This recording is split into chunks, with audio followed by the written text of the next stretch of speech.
हरे कृष्णा। माल्टा students के लिए एक अच्छी खबर आ गई है। बहुत समय से स्टूडेंट का वीज़ा प्रोसेस कैसे होगा ये रुका हुआ था। जो पहले वाला प्रोसेस था कि जी पासपोर्ट आपका माल्टा जाएगा, उस प्रोसेस में बहुत दिक्कतें आ रही थी, बहुत कन्फ्यूजन हो रही थी।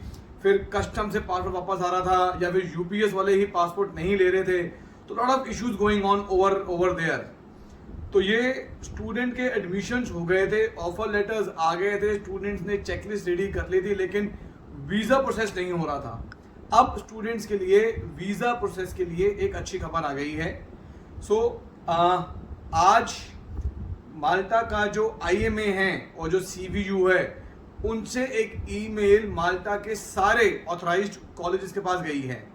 और हम ऑलमोस्ट सभी कॉलेज को रिप्रेजेंट करते हैं, तो सभी कॉलेजेस से हमारे पास जो ईमेल आई, तो वो एक कॉमन ईमेल सबसे आई हमारे पास। तो मैं वो ईमेल का स्क्रीनशॉट शेयर करता हूं और उस ईमेल को हम समझते हैं कि अब आपका स्टूडेंट का माल्टा का वीज़ा प्रोसेस क्या होगा, कैसे होगा, क्या खर्चा होगा उसके अंदर। So let's understand Malta student visa process as per Malta government IMA and CVU. तो ये अब आपके स्क्रीन पे आ रही है। ये अब आपके स्क्रीन के ऊपर ईमेल आ गई है जो आईएमए से गई है सारे कॉलेजेस के पास।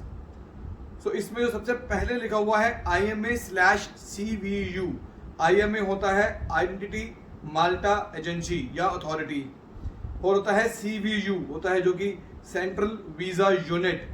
सो इसका मतलब कि यहाँ पर माल्टा की जो माल्टा हाई कमीशन है, चाहे वो इंडिया में, नेपाल में, बांग्लादेश में, वो प्रोसेस नहीं कर रहा, VFS प्रोसेस नहीं कर रहा। इसका पूरा जो कंट्रोल है वो आईएमए और सीवीयू के पास है। सो IMA/CVU has recently launched a new system. इसका मतलब कि ये एक नया सिस्टम है, पुराना सिस्टम नहीं है, नया सिस्टम शुरू हुआ है। Whereby students can apply for a study visa. तो ये स्टूडेंट्स के लिए स्पेसिफिकली वर्क वीज़ा का सिस्टम ऑलरेडी आ चुका है, इम्प्लीमेंट हो चुका है। whereby students can apply a study visa through extended services। अब ये जो extended service है, सेम ऐसी ही extended service वर्क परमिट वालों के लिए भी आई हुई है। तो जो एजेंट वर्क वीज़ा और स्टूडेंट वीज़ा कर रहे हैं, उनको पता है कि वर्क वीज़ा में भी सेम यही extended सर्विस आई थी। Candidates will be asked to settle the visa fee online of 150 euros. तो इसका मतलब आपका जो आईएमए और सीवीयू की फीस है वो 150 यूरो रहेगी, जो हर कैंडिडेट को पे करनी है टू आईएमए। क्लियर लिखा हुआ है कि online 150 euro to IMA. IMA क्या था हमारा? Identity Malta agency. And will then be scheduled an appointment to submit for visa application through one of the VFS offices situated in India, Nepal and Bangladesh.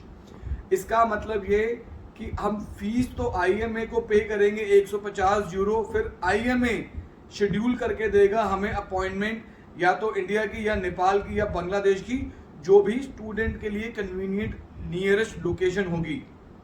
All applications will be processed through Identity Malta Agency, जिसको बोला था IMA offices in Malta. Clear कर दिया उन्होंने यहाँ पर कि all applications will be processed through Identity Malta Agency office in Malta. मतलब कि अथॉरिटी, आपका वीज़ा डिसीजन ये आईएमए के हाथ में होगा, यहाँ किसी के हाथ में नहीं होगा। If the students are interested in this system, kindly fill the attached sheet so we can proceed with their applications. So इससे ये हमें समझ आया कि अब एक एक्सेल शीट है, एक फॉर्म है, एक चीज है जिसको कॉलेज भरकर आईएमए को भेजेगा। अब फिलहाल वैसे इसके ऊपर भी काफी सारे क्वेश्चंस हैं कि वो फीस कैसे पे करी जाएगी, कौन पे करेगा, उसका कोई लिंक आएगा या कॉलेज पे करेगा या स्टूडेंट्स के ईमेल पर आएगा। ये अभी कुछ क्वेश्चंस हैं। इसकी चेकलिस्ट क्या होगी, VFS की सेम चेकलिस्ट होगी या कोई दूसरी चेकलिस्ट होगी अभी। तो इस पर कुछ क्वेश्चंस हैं जिसकी क्लैरिटी अभी आना बाकी है। तो जैसे ही वो क्लैरिटी आएगी हम डेफिनेटली शेयर करेंगे। लेकिन अभी तक जो समझ आ रहा है वो ये समझ आ रहा है कि अभी कुछ दिन पहले ही इन्होंने एक नई चेकलिस्ट लॉन्च करी है, जिसके अंदर इन्होंने कुछ कॉमन डॉक्यूमेंट्स रखे, कुछ वर्क वीजा के लिए डॉक्यूमेंट्स रखे, कुछ स्टूडेंट वीजा के डॉक्यूमेंट, मतलब कि कॉमन डॉक्यूमेंट हैं जो हर एक के लिए यूज होंगे।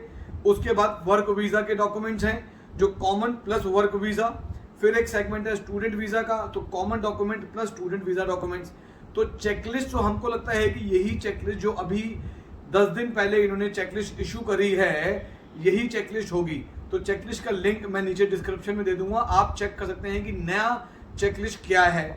तो लगता तो है चेकलिस्ट तो यही यूज होगी। अब प्रोसेस जो हमें समझ में आ रहा है अभी तक, वो ये समझ आ रहा है कि हम अपने स्टूडेंट का डेटाबेस कॉलेज को देंगे, कॉलेज आईएमए को भेजेगा, आईएमए वहां से एक लिंक जनरेट करेगा जिस लिंक के ऊपर हमें 150 यूरो पे करने हैं।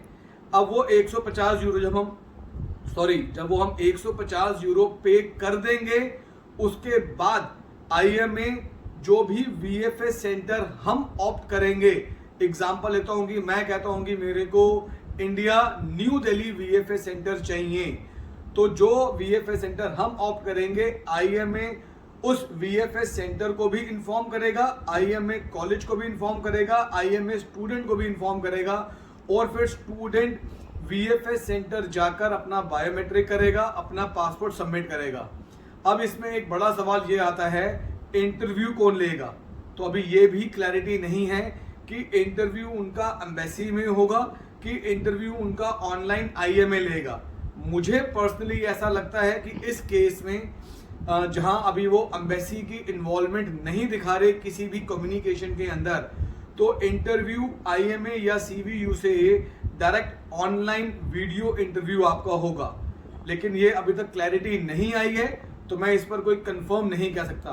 फिलहाल इतना है कि हाँ 150 यूरो लगेंगे, जिसके बेसिस पर हमको वीएफएस में जाकर अपने ओरिजिनल डॉक्यूमेंट, ओरिजिनल पासपोर्ट जमा करना है सबमिशन के लिए।